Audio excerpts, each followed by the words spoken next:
Торы шолақта 5 тал құйрық бар. Оның жарымы да тал сияғы жоқ бірдеңе. Жол дегеніңіз өртеңдегі қараған. Сондықтан бекен үйтетін бастай мойны қылқиып тұрғаны. Бүтін арқаны торы шолаққа тағдыр жазған емес. Қолыңды арқасына таман апарсаң, құлағын жымитып, артын қиқаң еткізіп, тізгіннің ар жақ тілін тартып тұрмасаң, қоң етіңнен қыршып алады. Торы шолақтың жоны сида, қарыны қабақтай, бұты таяқтай. Сонда да шолақ тоймыш, өмірі арықта, семіз де боп көрген жоқ. Торы шолақ ыстық боп көрген мал емес, аузын жерден екі елі айырмайды. Жұрт торы шолақ тоймыш болған соң, арқасынан ер түспейді деп ойлайды. Ер түспесін білген соң, торы шолақ тоймыш болғанын қайдан білсін? Торы шолақ көзіне көрінгенін түйедей соға бермегенде не бітірсін? Үйірі иесіз қап бара ма? Тігетін кестесі қалып бара ма? Көп жылқыдан, бос жүрістен күдер үзгелі қашан? Құнан болғалы торы шолақ қойшының астынан арылған жоқ. Бұл күнде торы шолақтың қаншаға келгенін жұрт ұмытып та кетті. Тек торы шолақты біледі. Торы шолақ беріктіктен қойшыға ат болды ма, ол арасы мәлім емес. Әйтеуір торы шолақ берік. Торы шолаққа қамшы дегеніңіз жалақтың тілімен бір есеп. Өйткені борбай жақты қойшыға тапсырып, ауызбен ауыл үй қонған болатын. Торы шолақтың жаны сүйетін жүрісі аяң. Бүлкектен де оған налог төлеген оңай. Желіс, шабыз, түске кірмеген нәрсе ғой. Өйткені кішкене бүлкектесе, қарыны қорық-қорық етіп, шорттасы үзіліп кете жаздайды. Оның бүлкегі мінген кісіге де бәлен бапты емес. Оны бүлкектетем дегенше, томарлы жерде қоқай арбаға мін. Қойға мінген мал құл болып кетеді ғой. Қалайда торы шолақ үштің біріне қосылған мал. Ол үшіміз жаман қатын, шабан ат, өтпес пышақ қой. Торы шолақты неге сөз ғып отыр деп қоңыраймаңыз. Оның кішкене кілтипаны бар. Мана әбен байдың үйінде құрметті қонақтар көк дастарқанды жағалай отырып, шайға бас қояды ғой. Дәл сол кезде осы торы шолаққа мініп, қойтеке түйеге кеткен еді. Малшылар да торы шолаққа ұқсап, жоқтан өзгеге ерініп, біріне бірі иек сүйеп кететін әдеті ғой. Түйеші қойшыға сеніп, ауа жайылған 5 түйесін қайырмаған екен. Өзі қайырып алар деп, қой ұзап бара жатқан соң, қойшы да айдай келмепті. Күн кешкіріп бара жатқан соң, қойшы мен түйеші әңгімеде жүріп, атқа жеңіл телпекбайды тауып алмасын ба? Сен барып айдап келе ғой деп, торы шолақпен қойтекені жіберді. Әкесі осы қойдың соңында жүрумен басы көрге кірген. Шешесі байдың сиырын сауатын. Жетім бала кім десеңіз, ол қойтеке. 9-дан 12-ге дейін қойтеке қозы бағып, 13-ке шыққан жылы қойдың соңына түсіп еді. Тіс қақпаған бала қойшыны ана қойшылар қолды аяқты бала көріп, оған бұған жұмсай беруші еді. Қойтеке де жасынан көп жұмсалған кейжер бала ғой. Әйтпесе, тіл алмаса, үлкен қойшылар тоқмаш сыйлап қоятынын білген соң, жазған Қойтеке тепеңдей түйеге тартты. Қойтекенің астында жел қом, оның асты торы шолақ. Қолында шығыр-шықты кендір қамшы, кигені шолақ қаудыр тон. Аяғында шана бас шоқай. Көз барында түйенің қарасын көрейін деп, аяғын тыпырлатып, шолтаң еткізіп, торы шолақты борбайға салып-салып қалады. Торы шолақ қырсаудың қырсауы, бит шаққан құрлы қабырына келмейді. Торы шолақтың көрген қоқайы осау. Өй жамандат, ойсыл келгір, құлағыңды иттің малы деп Қойтеке тістеніп, шапқа да, басқа да, мойынға да ұрады. Сол кезде торы шолақ басын бір изеп, 2 адымдай ғана бүлк-бүлк етіп борсаңдайды да, Жорғасынан жаңылып кеткен немеше жалма-жан қыбыр аяңына түседі. Қойтеке тағы ұрады, боқтайды, қарғайды, сілейді, жұлқынады, тыпырлайды. Торы шолақ міз бақпайды. Жұлқынып-жұлқынып Қойтеке әбден терледі. Қол-аяғы да талды. Сонда да тыпырлауын қоймайды. Әлден уақытта бір дөңге шығып, көз ұшында бұлдыраған 4-5 қараны көрді. Қас қарайып барады. Енді тезірек жетейін деп, торы шолақты тағы да басқа көзге төпей бастады. Сол төпеудің үстінде кендір қамшының басы ұшып кетіп, сабы шолтаң ете түсті. Олай іздеді, бұлай іздеді. Шөптен айырғысыз кендір не табылсын. Кендір қамшы адыра қалған соң, Қойтеке мен торы шолақтың басына бір алуан жаңа дәуір туды. Бұл дәуір туысымен-ақ торы шолақтың мерейі үстем бола бастады. Қу шекесіне, жұқа шабына жылтыңдап, маза бермейтін шыбыннан құтылды. Шолақ саптың сіреу теріге былп еткенін бұйым көрсін бе. Бірақ бұл дәуір Қойтекеге жайсыз келді. Қажып қалған қары қатты ұруға жарамады. Ұрғаны өтпеді. Торы шолақ аяңды азайтуға айналды. Мына қыбырмен анау 5 қараға жете алмасын сезді. Қарғап, зарлап, боқтап, кейіп, ақтық күшін жия, қос тепекке салып, тыпырлап көріп еді, торы шолақтан қайран болмады. Қойтекенің жүрегі өртеніп, күйіп, долданып, кейіп, жылап, домалаң етті де, торы шолақты басқа бір салып қоя берді. Қара түн жан жағын қамап, жұтып қоятындай ұмтылып келе жатыр.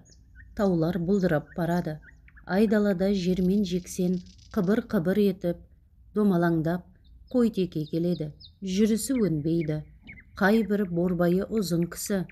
Тойталаңдаған шоқай етік кек жиып кейін тартады. Томаршағы бұлтылдап тайғанай береді. Сонда да ентелеп, ентігіп, жан ұшырып, тырбаңдауын қоймады. Тер пұшпағынан ақты. Жыртық миылық, жалбыр тымағын қолына алды. Жаман тонның белін шешті. Дегенде бойы әнтек сейілген тәрізденді. Аздан соң шекесіне қыл бұрау салған адамдай басы тарыла бастады. Тер қатқанын біліп, жаман тымағын жалп еткізіп қайта киді. Не дегенмен жанды қарға ғой. Борбайы тызыңдап, жер кенеше қыбырлап келеді. Бір игі жері алыс жақынды көп кезіп, тырбық борбайы жер мөлшерін алған ғой. Алғашқы бетінен адасқан жоқ. Әлден уақытта сереген мойнақтарды көзі шалды. Келақ, шөк, бұлай, ақ шелек деп шырылдап айғайды салды.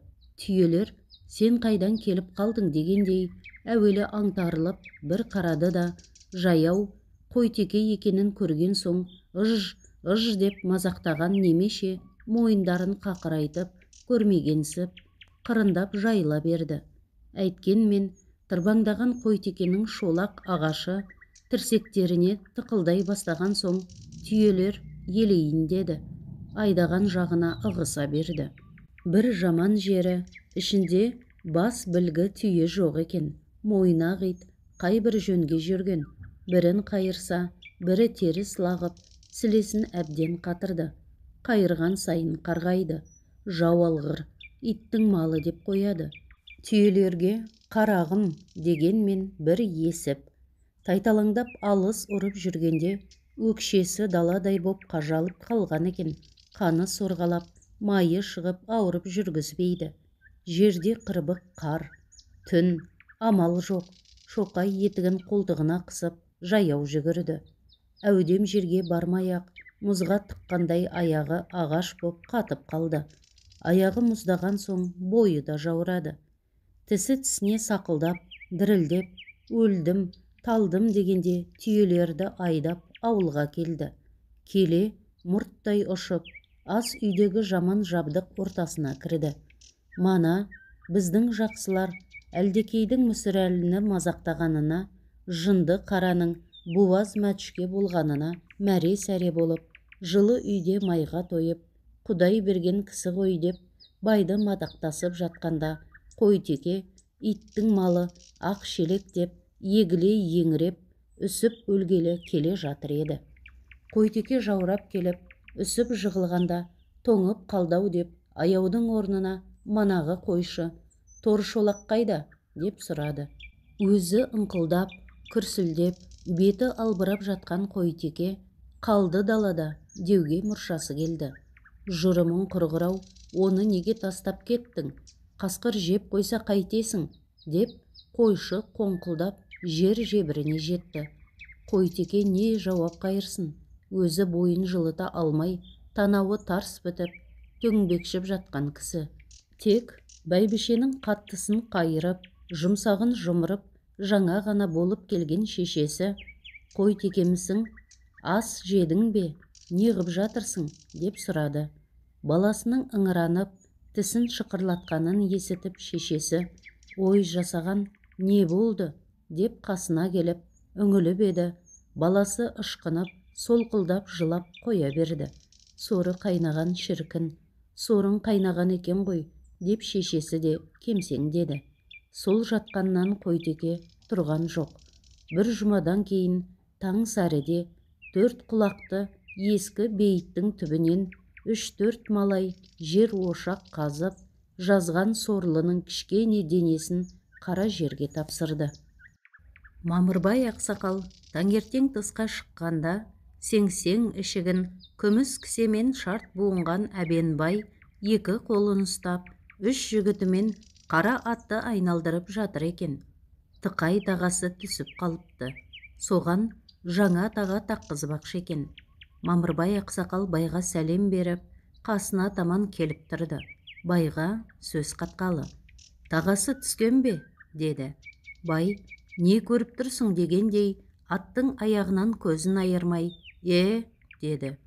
Бір жігіт аттың құлағы мен шаужайынан ұстап, енді бірі бүкпеген аяғын сүйеп, 3-ші мініскер жігіт шегенің тұқылын суырып жатыр екен.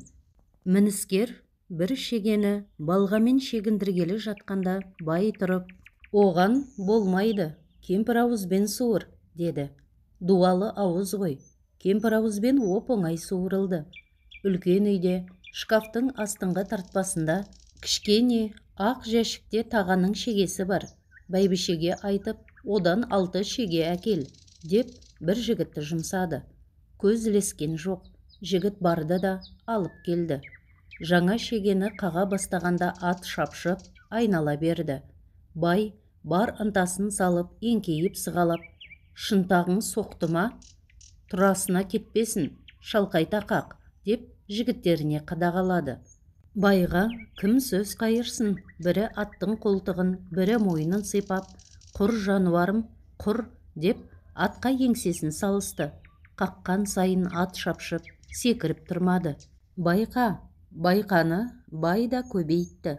Сөйтіп жүргенде бүкпелі аяғы босанып кетті. Неге босатасың, дурак, деп бай аяғын ұстағанға ұрысты. Жігіт таңдайын қағып, аяққа жармасып жатып, шылбыр үзіліп кетті, деді. Андағың қай шылбыр, бері көрсетші. Жігіт көрсетті. Бай шылбырды көріп, кімдікі бұ жаман шылбыр, біздің шылбыр емес қой, деп ақырды. Ат басын ұстаған жігіт, бұл аттың шылбыры кеше құрыққа тағылғанын, мына шылбыр қойшынықы екенін айтты. Бай, құрықтың өз бауы қайда? Құрықтан ол шылбыр неге алынбаған? Өз жүгеніне неге тағылмаған? Деп сұрады. Жігіт, құрықтың бауы үзіліп қалғанын, құрық жылқышыда кеткенін білдірді. Бай кейіді. Шылбырды құрыққа таққан кім? Деп сұрады. Жігіт таққан кісіні атағанда бай, иттің баласы, деді. Бай, иттің баласы деген кісіге бапты болмайтынын жігіттер де біліп, тым-тырыс болды. Өйткені ол зорын тапқанда байдың аузынан шығатын сөзі ғой. Бай ашулана бастаған кезде тұруды қолайсыз көріп, Мамекең үйге жөнелді. Бір дуан елді аузына қаратқан атақты байдың шылбырға бола ренжігені Мамекеңе уақ мінез секілді көрінді. Шегенің қай жерде тұрғанына дейін білгеніне неткен ұмытпайтын шаруақор адам деп таңғалды. Бірақ Матайдың әбеніне мін тағуға болмайды. Ол біліп істейді. Оның ірі мінездері толып жатыр. Әбен өзінен жоғарыға шәкірт, өз теңдесіне кекірт, өзінен төменге ұстаз бола біледі. Берем десе де, алам десе де, қылам десе де қолынан келеді. Бай білмейтін ақыл жоқ.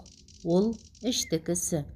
Орыстың, қазақтың ұлығы байды аттап өтіп көрген емес. Бай ұлықты күтсе, есінен тандырады. Бірақ бай еш уақытта мынаны былай қылып беріңіз деп айтқан емес. Тек сый құрметті басына асыра береді. Уақ түйекті айтса, байдың нөкерлері айтады. Олар да байдың сөзі қылып айтады. Елдің қамы үшін пәлен, түген деп жақауратып, майдалап келтіреді. Ол түгілі елдің уақ түйек сөзіне де бай өзі кіріспейді. Ол тек ананы үйтіңдер, мынаны бүйтіңдер деп қысқаша бұйрық қылады. Сырдан сығанақ өткен құла ауыз билері, нөкерлері тілдің майын ағызып, қанын тамызып, әңгіменің иін қандырып, пісіріп, түсіріп әкеліп, тоқ етерін байға естіртеді. Бай не мақұлдайды, не өз қалпына келтіреді. Шайдан кейін байдың нөкер билері бірі Мамырбаймен, бірі Иманбаймен, бірі Мүсірәлімен оңаша шығып сөзге кірісті. 2-3 сағаттан кейінгі әңгіменің тоқ етері мынау болып шықты. Бірінші, Мүсірәлінің құдасын көндіріп, келінін бергізуге бай міндетті. Соның үшін Мүсірәлі байға бір жақсы ат сый қылады. Екінші, Мамырбай ақсақал құдай дескен құдасынан айырылады. Өйткені ол байдың дұшпаны. Малын да, жесірін де кетіру керек. Ақбілекке орын тауып береді. Үшінші, Иманбай би қол астындағы өрік деген жесір қатынды 2 баласынан айырып, іргеден шығарып, 6 қараға Мамырбайға сатады. Қалың малдың бір қарасы байдың сыбағасы болады. Төртінші, өрік қатынның малы бөліске түседі. Малдың жарымы мен 2 баланы бір жамағайынның қолына беріп, қалған жарымын жақсылар үрестіріп алады. Бесінші, Мамырбай ақсақалдың бір мүддесі мұқашты мұқату болса, оны жайғастыруды бай мойнына алады. Қалай жайғастырғанын кейін естірсіз. Сөйтіп, кешеден бергі сый құрмет босқа кеткен жоқ. Есесі толды. Бай құдай берген кісі ғой. Құдай бергенге құлай береді деген осы да. Етке тойғанда құда 1000 жылдық деп қазақ босқа шатады. 1000 жылдық болса, мамекең құдасынан неге айырылды? Күштілер өз тамағына бір денге түсірерде, жетім жесірдің көз жасы. Әділдік керек, обал бар, құдай бар деп көлгірсінеді. Олай болса, өрік неге жаза тартады? 2 баласы неге зарлайды? Қойтеке неге жасын жерге шыра етеді? Сүттей ұйып отырған, шын сүйіскен асық жарлар Ақбілек пен Бекболат неге айырылады? Қайда шындық, қайда әділдік, қайда адамгершілік, қайда құдай, қайда қиямет? Сайланыңдар, бейуаздар, қасқыр өзі де ойланбайды. Әбен ауылына барғандағы Мамырбай ақсақалдың ат қосшысы Итаяқтың ұлтарағы еді. Итаяқтың әкесі Бақыраш. Бақыраштың әкесін адамда білмейді. Сондықтан ұлтарақтарды жұрт тобы жоқ шұнақ құл деушеді. Ұлтарақ қол аяғы бақандай, қара жон, солапат, көсе жігіт еді. Ат баққан, шөп шапқан, самаурын қойған, ет асағаннан басқа жақсылардың сөзіне араласпаған жігіт еді. Жасы 40-қа келсе де, әлі қатын алған жоқ. Өйткені өзінен үлкен 2 ағасы, Байпақ пен Шұлғау, сол жеңгесімен тамыр деп, ауыл үйдің қатындары өсек қылар еді. Өйткені ағасы Байпақ шірік неме болған соң, Ұлтарақ жақсылардың жанына еріп, ет жегенге буланып, жеңгесін қатынынан жаман сабаушы еді. Ақсақал әбен аулынан келген соң ұрқиялар, үлкен кісі не бітіріп қайтты, не сөз болды дегенде, ұлтарақ тайдың семіз болғанын, майдың сол қалпымен қайтқанын, қандай мүшелерін салғанын тәптіштеп сөйлей берді. Одан соңғы бір үлкен әңгімесі буаз мәтішке болды. Ұлтарақтан жарымаған соң қатындар, өй солапат, өй сұңқарым, сені буаз мәтішкені көріп келуге жіберіп бедік, деп келемеш қылды. Енді қайт дейсіңдер, мен көргенімді айттым, деп ұлтарақ күмілжей берді. Ақсақалдың дауысы ашығырақ шыққанына қарағанда, үлкен жұмыс бітіріп, көңілденіп қайтқаны байқалады. Ертеңіне ақсақал әмір сияқты ауылдың кейбір еркектерін шақырып алып, қатын алмақ болып қайтқанын естіртті. Ағайындары қуанысқан болып, қайырлы болсын айтысты. Өздері де осыны ойлап жүрсе де, айтуға бата алмай жүргенін білдірісті. Еркектер білген сөзді, әйелдер естімей тұрған ба? Бұл әңгіме Ақбілектің де құлағына тиді. Ақбілек сыртына шығармаса да, тым болмаса, апасының жылын күтпегеніне ренжейін деді. Бірақ әкесіне не десін? Балалардың, шаруаның қамын ойлап асыққан шығар деп өзін өзі жұбатты. Тек тәуір адам боп жолыққай еді деп тіледі. Апасы өлген соң, енді бәрібір ғой, несіне күйіп піссін. Және өз қайғысы өзінде. Әкесінің қатын алғанын тексергендей боп жүре ме? Бұл хабардан кейін бір жұма өтер өтпесте мал алуға 5 кісі құдаларда келіп қалды. Бастығы әнеугі Иманбай би, өзгесі жамағайындары. Бір қой сойылып, құйрық бауыр желініп, ертеңіне құдалар 3 сиыр, 1 ат, 1 тай, 1 түйе алып аулына қайтты. Қатынды әкелуге ақсақал әмірді, Қажыкенді тағы 1-2 жолдас қосып жіберді. 2 күн өтіп, 3-ші күні кешке Ақбілектің жаңа шешесін алып келді. Ауылдың қатындары үй үшін дұрыстап жиып, сыпырып, тазалап, шашуларын да әзірлеп қойған екен. Алдынан шығып жаяулатып әкеліп, төр үйге кіргізіп, ірі жолың құтты болсын деп, кексе қатындар шашу шашты. Жаңа шешесін Ақбілектің қасына таман отырғызған еді. Сара Ақбілектің алдында, әкесі еркектермен төрде отыр еді. Қатындар қамалап, балалар анталап, үй іші кісіге лық толды. Ақбілек жаңа шешесіне көз қырын салды. Көзі текшиген, жұқа қабақ, қайқақ ерін, таңқы мұрын, тымырайған, тымпиған, қайқаңдау қара сұр адам екен. Үйге жылан кіріп келгендей, Ақбілектің жүрегі су ете түсті. Сара Ақбілекке қарай тығылып, көзі бажырайып, үріккен тайлақша ожырая қалды. Қажыкен көзі үйреніп келген ғой, еш нәрседен хабарсыз. Киімін шешініп, әкесінің алдына барып жантайды. Ақсақал көзінің құйрығын бірер жіберді. Не ойлағанын кім білсін? Балаларға топырламай шығыңдар, деді. Мұндайда қатындар жыбырламай жай отыра ма? Кішкене Сараға, мынау апаң, қарағым, саған ана болам деп келді, бара ғой, десті. Соны айтқанда жаңа апасы, келе ғой, деп алақанын жайып еді. Сара онан жаман үрейленіп, Ақбілекке тығыла түсті. Енді қайтсын, тосырқап жатыр, бала ғой, әлақ бауыр басып кетеді ғой, деп қатындар жайластырды. Көркембай деген кемпір жаңа шешесін қомсынды ма, Сараны аяды ма, бәйбішені жоқтады ма? Ей, жасағанның әмір-ай, деп тамсанып, көзін сүртті. Өмірі көрмеген, ойда жоқ, жат адам үйір болғанша не заман? Мінезі үйлесе ме, жоқ па? Оны айтуға да болмайды. Оған қараған жоқ. Қатындар жаңа шешесіне Сараны оп-оңай теле қоямыз деп ойлады. Сара отығып, есейіп қалған бұзаудай, бөтен енеге жуымады. Енесі де қасына таянса, аяғын серппегенмен иігендей, мекіренердей түрі жоқ еді. Мені екі баламнан, малымнан, неше жылдай үйренген, бауыр басқан жерімнен айырып, неге сатып алдың?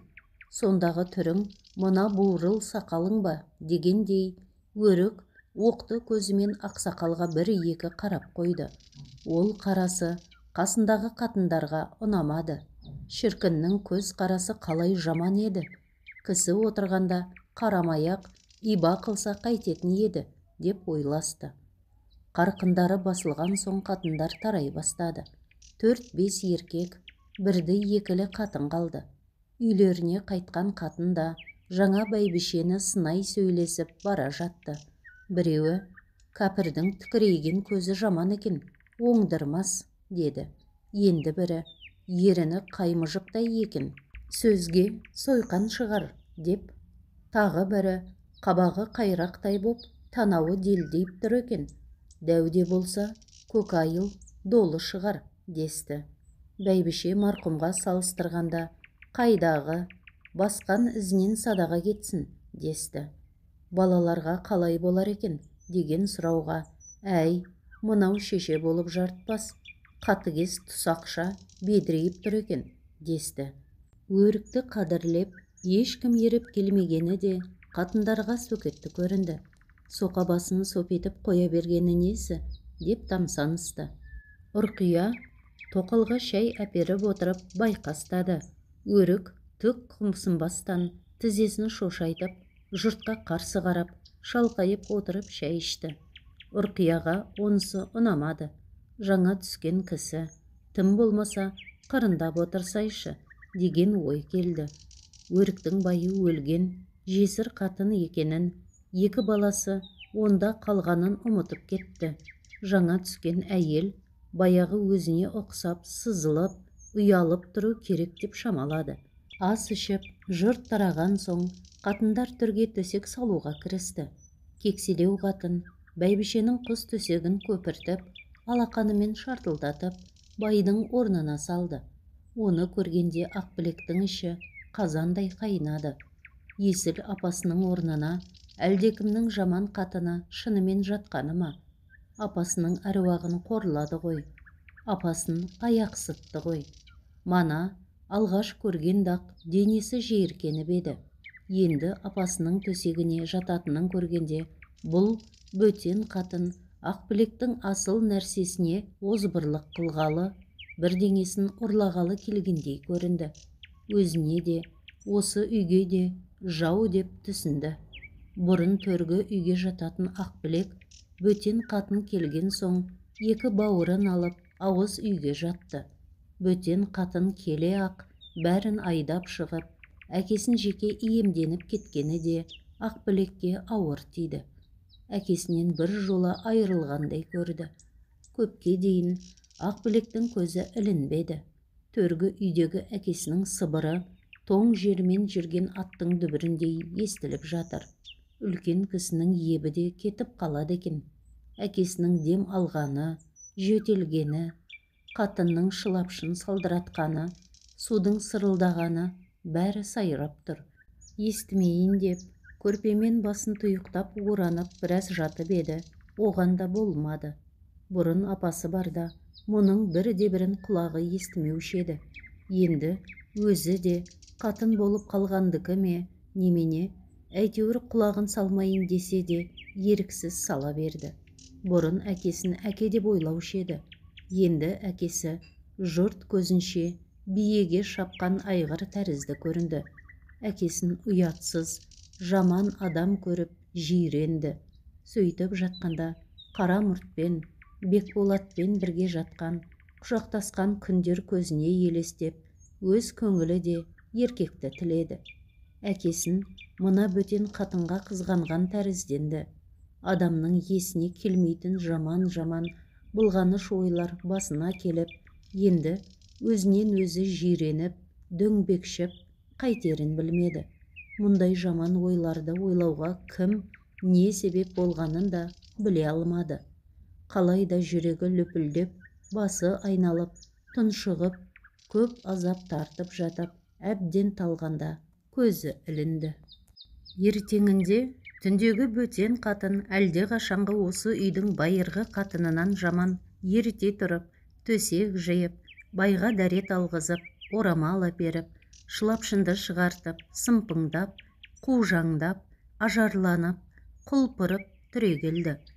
Шәй ішкенде кешегідей Ақбілектің қасына отырмай, дастарқанның ана басына, апасының орнына, Ақсақалдың қасына отырды. Астына 4 қабаттап көрпеде салып алыпты. Ақбілек екі бауырымен дастарқанның бұл жақ шетінде қалды.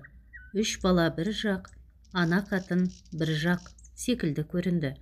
Қақ ортада төрде әкесі отыр. Әкесі осылар жақтікі бола ма, оныкі бола ма, белгісіз.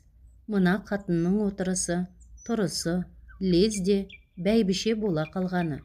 Дастарқанның басына әкесіне жақын отырғаны бәрі де Ақбілекке ұнамай отыр. Бұл қатынды апа деп айтуға ындыны қаламай, енді не деп атарын тағы біле алмай отыр. Бірақ апа демеске тағы болмайды. Әкесіне қатын болды. Ол қатынға бола емес, әкесінің көңілі үшін апа деу керек. Қатын алу әкесіне лайық болды. Әкесіне лайық болған іске Ақбілек қарсы тұруға жол жоқ. Осылай болуға тиіс. Міне, Ақбілектің жұбанышы. Өрік шаруақор қатын боп шықты. Шаруақорлығы ғой, белдемшесін байланып, жеңін сыбанып, соғымның ішек қарнын аршыған қатындарға қолғабыс қылып, ішекке жылтаң қарақ май жібермей, бір табаққа бөлек жинады. Ішек қарнышы қатындардың некесіне басылған шақпақ ет, шажырқай, ұйқы, бел тамыр, шолақ кеңірдек, талақ сияқтыларды да бері әкел, бермен, деп танауын жетпектеп астауға сала берді. Өрік қырындаған кезінде қатындар біріне бірі қарап, еріндерін шығарып, мынау бір ындыны жарымаған шіркін ғой, деп күңкілдесті. Қазы тілгенде шұжық, бүйен қарта қылғанда, мүше бұлсығанда, өрік өзі қақайып қарап отыратын болды. Неғұрлым өрік қытымыр, құнтақты болған сайын, соғұрлым қатындар да ерегісіп, ұрламайтынды ұрлауға айналды. Бұрынғыдай емес, малшы, құлшы да шөміштен қысым көрді. Есепке кірмей, емін еркін тиетін ішек қарын, өкпе, көтен, мойындар да қылға тізілді. Өрік ас салуға да шеберлік көрсетті. Бұрын соғым сойған күні бәйбіше марқұм ауылдың кісілерін шақырып, жылы жұмсағын асып, бір тойғызушы еді. Биыл ол да болмады. Сөйтіп, өрік бір жақ, ауыл бір жақ болуға айналды. Өрікке наразы болғандар Ақбілекке келіп шақты. Ақбілек бір-екі көрші қатынның сөзіне кірісіп, апа, не қыласыз? Бұрын алып жүрген нәрсесі ғой, деп еді. Ас суда жұмысың болмасын, бар, ісіңді қыл, деп бетін қайырып тастады. Осы үйді тез байытуға келген ғой, деп ауыл үй өрікті жарадай көрді. Оның бәрінде Ақбілек елең қылмас еді. Ақбілектің жанына бататын қылықтары да көріне бастады. Бір күні сара бауырсақ сұраса бере қоймайды. Бірдеңеге алданып жатты ма, кім білсін. Мазасын алып қоймаған соң өрік ашуланып, сенің ақ жылан шығын құрып тұра ма, неткен бала өзі, деп Сараны төбеге бір қояды. Сара жылап әпкесіне келеді. Ақбілек ол жолы үндемейді. Тағы бір ретте аяғыңмен алашаны былғайсың деп Сараны итеріп тастайды. Сара тағы жылайды. Ақбілек тағы үндемейді. Енді бір күні Қажыкен байқамай қағып кетіп, лампының шынысын қиратып алады. Өрік оны желкеге бір түйеді. Онымен де қоймайды. Ой қағынды, ой түйнеме келсін. Добалдай боп, көзің шығып кетті ме, көк шешек, деп жаман-жаман қарғысты соғып жатқанда Ақбілек кіріп келеді. Мұндай қарғысты бұрын естіп көрген жоқ қой. Шыдай алмай күйіп кетіп, не қылды, неңді білдірді, баланы сонша қарғап, ауыл үйден ұят емес пе, деп келе жатқанда өрік кимелеп, тәйтары, Албасты қатын қар. Сенікі не? Сен неге қыстырыла қалдың? Менен тумады дейтін шығарсың. Қарғамақ түгілі отқа тастап жіберсем де менің қолымнан алатын кісі жоқ. Балаларға ара түскенді көрсетпе. Пах, бауырың екен, көрдік, деп шаптығып жерден алып жерден салды. Ойбай-ау, ұят қой, пәленшенің қатыны дейді ғой, деп тағы бірдеңе айтпақ еді. Өрік одан жаман дәуірлеп, қатыны болсам не қыппын? Ойнас қыппын ба? Өтірік айтыппын ба? Құдайға шүкір, оң қолым таза, аузым оймақтай. Келсем, Құдайдың жазуымен келіп отырмын. Аяғынан келген дейтін шығарсың. Құдай сендей әбиері кеткеннен орысқа салдақы болғаннан сақтасын, деп бастырмалатып, аузынан ақ ит кіріп, қара ит шыққанын білмей бұрқырап жатқанда, Ақбілек шыдай алмай еңіреп шыға жөнелді. Сараны жетелей, Ақбілек ағыл-тегіл боп Ұрқиянікіне барды. Солығын баса алмай, ышқына кеңкілдеп отырып, естіген сөзін айтты. Ұрқия Ақбілекті алдына жатқызып, шашын сипап, аялап, қойшы енді қалқам, қоя ғой енді. Сол шіркінмен қайдан тіресіп қалдың? Ол бір көргенсіз адам ғой, деп уатып еді. Ақбілек уанбады. Апасының жоқтығын, жетімдігін, қорғансыздығын, өзі масқара болып, ел жұртқа қарар беті қалмағанын, бойына арылмас пәле тағы жабысқанын айтып, мен бір сорлы ғой, менен сорлы кім бар дейсің? Бұдан да өлгенім артық еді ғой, деп солқылдады. Ақбілектің жылағанына көңілі босап, Ұрқия да жылады. Екеуі жылап-жылап, әбден сілесі құрып, мауқы басылды. Кешке таман, әкең біліп қойса ұят болар, деп көзі қып-қызыл боп ісіп кеткен Ақбілек пен Сараны Ұрқия ертіп үйіне апарып салды. Балаларының мұндай күйге ұшырағанын әкесі көрмеп пе? Көрсе, оларға бүйрегі бұрмап па дерсіз? Иә, дейтін жөніңіз бар. Еркек үйде отыра ма? Малға, шаруаға, бас көз боп, көбінесе далада жүреді ғой. Және біздің Мамекең секілді ел адамы төбенің басын, қораның бұрышын, қидың түбін босатпайтын әдеті ғой. Үйдегі қатынының не деп жатқаны, баланың не ғып жүргені, олардың ойын пәлендей бөлмейді. Үйде басы ағарып отырған қатыны бар. Түзде малай бар. Ендеше шаруа түгел деп есеп қылады. Үй ішіндегі мерездей шіріп жатқан бітеу жараға олар көзін салмайды. Зәуде көзі түсіп қалса да, көрмеген, білмеген боп жүре береді. Неге десең, қатын баланың сөзін олар уақ, бос сөз көреді. Қатын, ит, оттайды да қояды. Бала шіркін, жыламай жүрмейді, деп өздерін үй ішінің шыршуынан жоғары, ірі санайды. Еркек ұлы кеуде келеді ғой. Ой, қарындастар-ай, дүниеде сөз баққан адамның атағына қызықпайсың.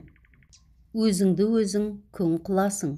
Ой, балалар-ай, дүниеде бойың өспей, бұғанаң қатпай тұрып, туған анаң өлмесін. Жас жүрегіңді қанды жаспен шер қыласың. Ой, көк өрім жастар-ай, көкірегіңдегі жылы жүректі, бауырмалдықты кім берді саған? Әлдейлеп, аялаған, аяған, бәйек болып, бағып қаққан кім сені? Ана, ана, мейірімді ана, адамды сүйгіш, ар ұятты, көргенді бала болсақ, әкемізге бір есе, анамызға 10 есе борыштымыз. Тәжім еттік бізді тәрбиелеген аналарға. Көп жасасын аналар, көсегесін көгертсін балалар. Өріктің 1-2 балаларға ұрысқан дауысы шығып жатқанын естіп, ақсақал, қатын, қойсайшы, не керек балаларға ұрса беріп, деген болды. Ақсақалдың көзінше бәсеңдегенмен, оңашада қатын өзінікін қылып жүрді. Не дер екен деп, Ақбілек өгей шешесі жылатқан бауырларын әкесіне жіберіп байқады. Әкесі, әй қатын-ай, сені ме? Деп әңгімесіне айнала берді. Ақсақалдың қатынға бата сөйлей алмайтын да мәнісі бар. Жасы болса келіп қалды. Қатыны мүшел жарым жас. Қатыны көзіне шөп салса, немесе ұрам деп кетіріп алса, өлім ғой. Енді қартайғанда қатын сабап не бар қадар табар. Бәрінен бұрын бұл қатын шаруасын тап тыйнақтай ұқсатып отыр. Қылғаны қолайына жағады. Мұндай қатын болмаса, үйі үй бола ма? Қатын ала беру оңай емес. Қатынмен шатақтасып жату ел жұрттан тағы ұят. Менің осы ойымды білмей мекен? Маған жаны ашымай мекен? Балаларды қойғызса болмай ма? Шыршу шығара бермей, деп ақсақал бір қабат Ақбілекке де ренжіп қоюшы еді. Әнеугі ұрыстан кейін өрік Ақбілекті иықтатып алуға бел байлады. Шам сөнсе, өрік сыбыр-сыбыр етіп, ақсақал дей беруші еді. Сол сыбырдың көбі Ақбілек болады екен. Қызың мені кісі құрлы көрмейді. Ас судың билігін маған беретін емес. Балаларды азғырып, маған жауғып қойды. Пәлен жерде пәлен етті деп, өтірікті шындай ғып, құлағына тоқи береді екен. Алғашқы кезде ақсақал, қой, бала боп па? Өйтпес, есі бар ғой, десе де, күнде тоқи берген соң сенбек қой. Осы қатын неге айта береді? Әлде раста шығар, деген күдік бірте-бірте пайда болды. Дала меңіреу ақ кебін. Біресе жел ысқырып боран соғады. Біресе сақылдаған сары аяз болады. Біресе шашағы салбыраған бозғыл тұман басады. Қорадан шыққан сиырдың бақайы сылдыр-сылдыр етеді. Етіктің сықырына есік үн қосады. Есік ашылса, екі арба аяз үйге кіреді. Тысқа шыққан қара сақа демде қартайып, сақал мұрты аппақ болады. Қатын бала жылы үйден шықпайды. Қатынас сейрейді. Еркек малмен әлек. Қарлы қыз қара албастыдай басып, адамның қырыс-тырысын жаздырмайды. Адам бірінен бірі қыстың кегін алатындай қырғи қабақ боп тоңырайысып отырады. Қыстың сондай тар қамашау, тымырсық күндерінде әйелдер бірін-бірі аңдысып, қылп еткенді қылға тізіп, өсектеп, ұрыс қағыспен өткізді. Өрік өсекші қатындарды бауырына тартып, береген кісі болып алды. Жар дегенде өрік ұрқиямен ұстасты. Ақбілекті азғырып, өзіне қаршыға қылып салатын ұрқия деп ұқты. Ұрқия келсе, бас терісі аузына түсіп, кірпідей жиырылады. Пәле іздеген адамға сылтау табылмай тұра ма? Бір күні ұрқияға қубас қаншық, келме үйге, маңымнан көш жер аулақ жүр, деп ит терісін басына қаптап айдап шықты. Ұрқия да тоқалдың мінездерін ауыл үйге даттап, өзіне тілеулестер тапты. Сөйтіп Мамырбай ауылы екі ұдай партия болды. Бір жағы өрік бастатқан көршілердің қатыны, екінші жағы Ұрқия, Ақбілек бастатқан ауылдың көпшілігі. Ақсақалдыкінен ұрттап, жалайтыны бар кедей қатындары тамаққа сатылып, өрікке ауды. Өз ауыз ашары өзінде, кісіге жалынышты еместері Ұрқия мен Ақбілек жаққа шықты. Партия болған соң біреуді аяй ма? Бірін-бірі мұқатуға тырысып, өтірікті, өсекті өрбіте берді. Кімнің не міні, не жамандығы бар, бәрі де терілді, қазылды. Талай бит астындағы жасырын сырлар жарыққа шықты. Осы қазбалаудың, аңдысудың салдарынан Ақбілектің екі қабат екені де мәлім болды. Бұл хабарды естігенде өрік өлген байы тіріліп, екі баласы қолына тигендей қуанды. Дүниеде әйел бір-бірімен өштеспесін. Әйел өштессе, аяу дегенді білмейді. Ар ұятты, адамгершілікті ұмытады. Қай-қайдағы жараның аузын жұлып алатын нәзік, жанды жерді аңдиды. Қай-қайдағы жан шошырлық былық іске кіріседі. Әйел шақса, шаяннан бетер шағады. Әйел өмірі кешірмейді. Ақбілек екі қабат деген сөзді құлағы шалғанда, өрік, шешесінің күйігі екен десем, өкілеп жата беретіні, кемзалының түймесін салмайтыны, шапанын арқасынан тастамайтыны сол екен ғой, деді.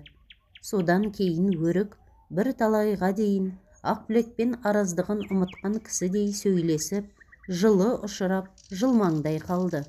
Неге бүйтіп жүргеніне Ақбілек түсіне алмай, тамсанды да жүрді.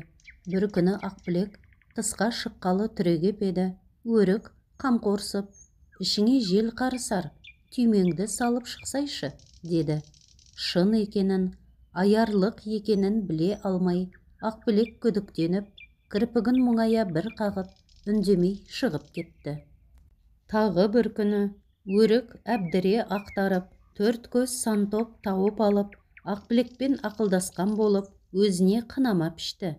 Өз кемзалын ұнатпай, Ақбілектің кемзалына салып пішуді қалап, қарағым, сенің кемзалың маған құйып қойғандай шығар. Беліңнің қиығын көрейін, түймеңді салшы, деді. Енді аярлық екенін Ақбілек сезді.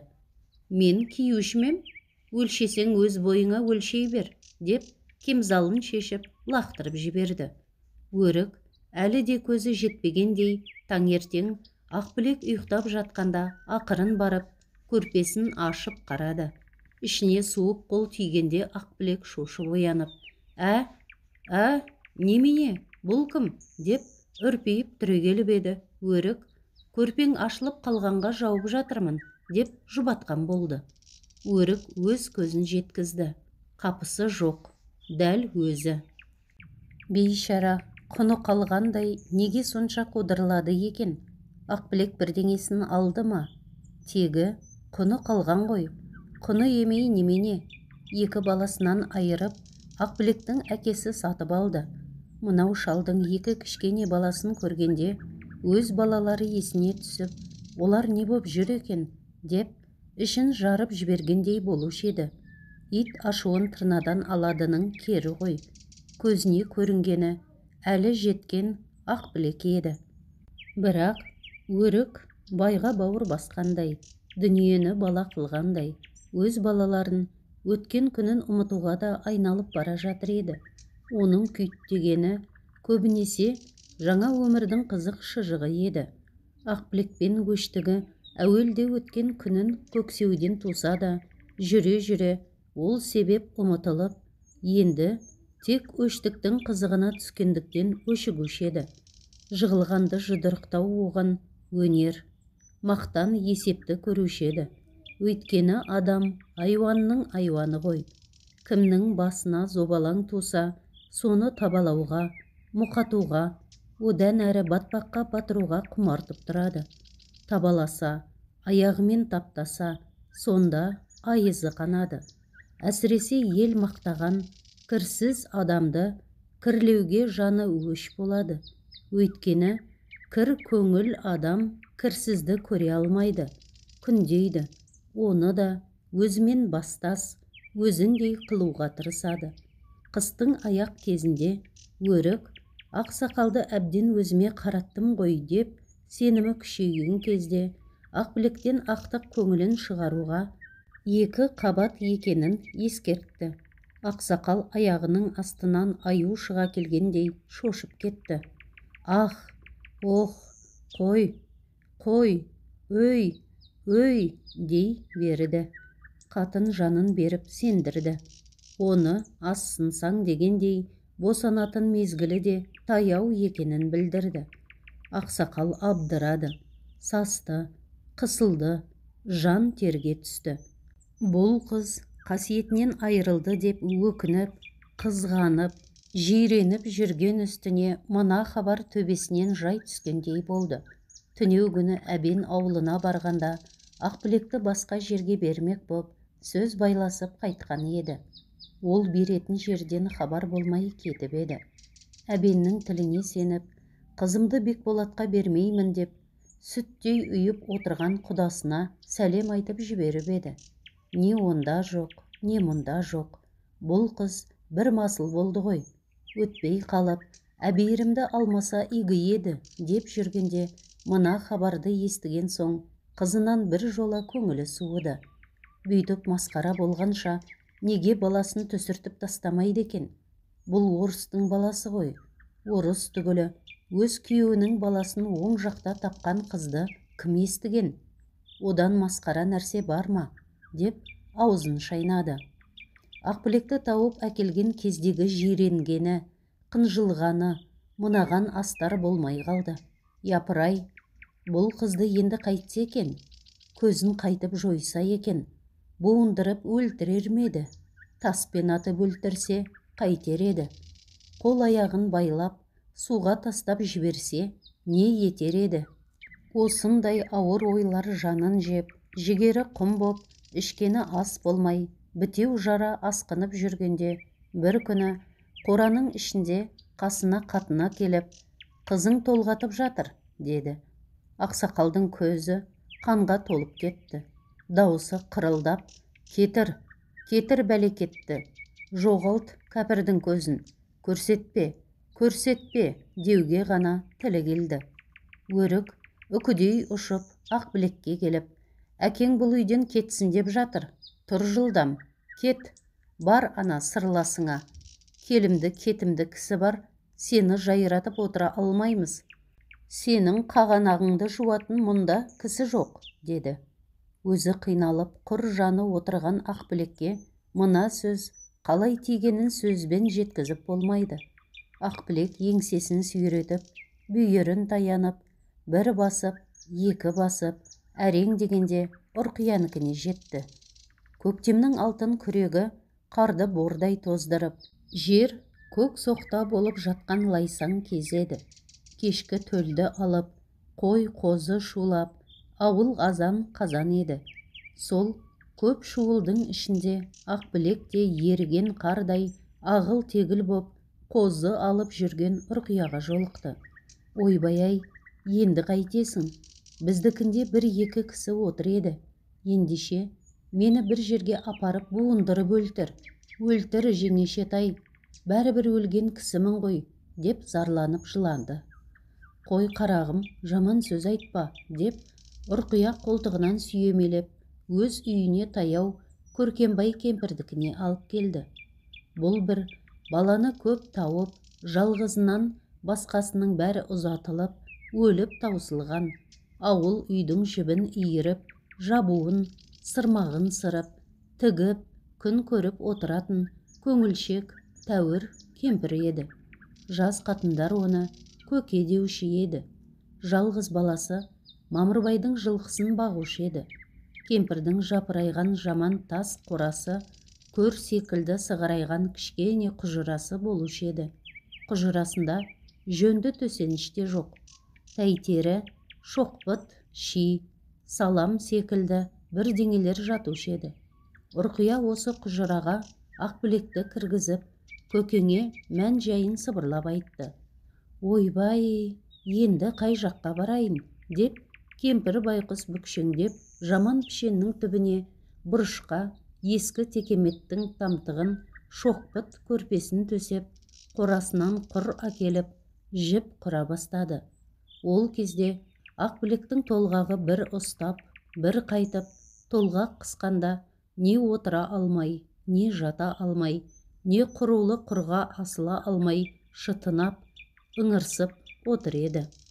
«Ей, қарағым-ай, сабыр қыл, сабыр қыл, сабыр түбі саралтын, бипатпаға сыйын, бипатпа періңе», деп кемпір байғұс күбірлеп, үшкірген боп, күлмен ұшықтаған болып, ішін сипап, дамыл көрмей жүр. Толғақ қысса Ақбілек құрға асылып, «Бипатпа пірім, бипатпа, жанымды менің қинатпа», деп дауысын әрең шығарып, тістеніп ышқынады. Ақбілек құрға асыларда Ұрқия артынан құшақтап, сүйемелеп еді.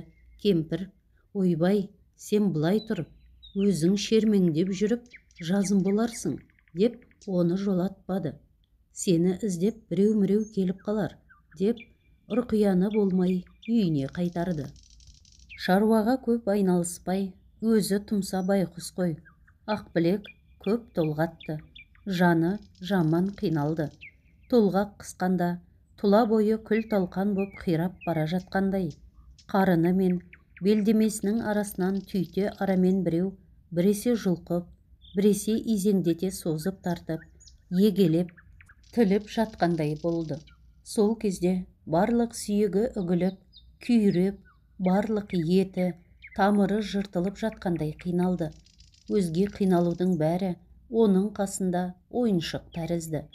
Бала тауып көрмеген еркек оның қандай қиналу екенін қайдан білсін? Әйелдің жаны көзіне көрініп, өлі мен тірінің арасында болатын. Бұдан да тезірек өлсем екен деп тілейтін шағы ғой. Жүкті әйелдер бір аяғым көрде, бір аяғым жерде деп неге айтады дейсің? Ақбілек те өлі мен тірінің арасында, қасында жалғыз кемпір. Жатқан жері көр, алдында ала көлеңке, сықсиған жалаңбас лампы, дарға асылған адамдай жіпке асылып, би батпасын көп қақтау. Түн ортасы аудау деген кезде кемпір де, Ақбілек те әбден жан терге түсіп, қиналып, әлсіреп, талықсыған кезде сәтін салып, баланың даусы шыр етті. Ақбілек талып кетті. Әлден уақытта есін жиса, кемпір кіндігін кесіп, баланы орап, астын құрғатып, бетіне су бүркіп, тірілтіп отыр екен. Ақбілек көзін аларта бір төңкеріп ауыр күрсінді де, бала қайда деп сұрады. Кемпір, міне қарағым, өзі бір бағлан еркек бала екен, деп жаман тонға ораулы жатқан баланы қолына алды. Көзін жоғалт, шеше, деді. Жоғалтайын қарағым, жоғалтайын. Міне, біреуді жұтшы, деп бір қолында бала, бір қолымен кетік ескі сары тостағанды ұсынды. Шалап сусынды жұтқан соң, Ақбілек әнтек әлденейін деді. Кемпір бүкшеңдеп, баланы бауырына қысып, көзін жоғалтқалы шығып кетті. Әлден уақытта кемпір жоғалттым деп қайтып келді. Кемпір байқұс әлің кірсін деп, орта тостағандай сары май ертіп ішкізді. Майды ішкен соң Ақбілек тыныс алып, көзі ілінді. Сол күні түнде Ұрқия да босанып, көптен зарығып жүрген кісі еркек бала туып көзайым болды. Көркембай кемпірдің жаман үйшігінде белуарға шейін оранып, Ұрқияның жіберген тамағын қорек қып, анда-санда келген Сара бауырын құшақтай жылап, Ақбілек мұңдық жарық сәуле көрмей көп жатты.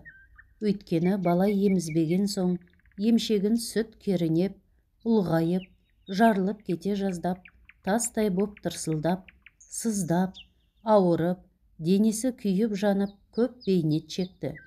Көркембай көпті көрген ене, жырынды байғыз қой. Суық суға шоқиып, майлық орамалын малып, әлсін-әлсін тарта берді. Содан барып сүті қайтып тәуір болды. Ақбілек кернеген сүттен құтыла алмай, азапта жатқанда, Ұрқияның емшегінен сүт шықпай, баласын аштан өлтіріп ала жаздап, ақырында жас балалы көрші қатынға емізетін бопты. Бұрын бала таппаған әйелден сүт шықпайтыны да болады екен. Бір күні Ақбілектің көңілін сұрағалы Ұрқия келді. Кірмегелі бір жұма боп қалған ғой. Ақбілек емшегі қайтып келе жатқан кезі еді. Өзі бүйтіп жатса да, жеңешесіне құтты болсын айтты. Тәуір болған соң, бергелі жүредім деп, Ұрқия көйлегінің жеңіне шиыршықтап ораған бір қағазды алып берді. Ақбілек ашып оқыса, Бекболаттың хаты екен. Ақбілек оқып болды да жылап қоя берді. Ұрқия сасып қалды. Ойбай-ау, о немене екен, мен білмедім ғой, деді. Ақбілек, жай, әншейін, деді жылап отырып. Әңгіме былай. Мамырбай ақсақал қызын Бекболатқа бермеймін дегенін есітіп, құдасы айырылуға бет түзеген болатын. Бірақ әкесінің ол ойына Бекболат разы болмай, Ақбілекке қайтсем де сені аламын деп бір-екі рет хат жазған. Ақбілек те бөтен ойы жоқ екенін білдіріп, тағдырдың не жазатынын қайдан білейін деп, ішіндегі дертін уайымдап, екі ұштылау қып жауап қайырған.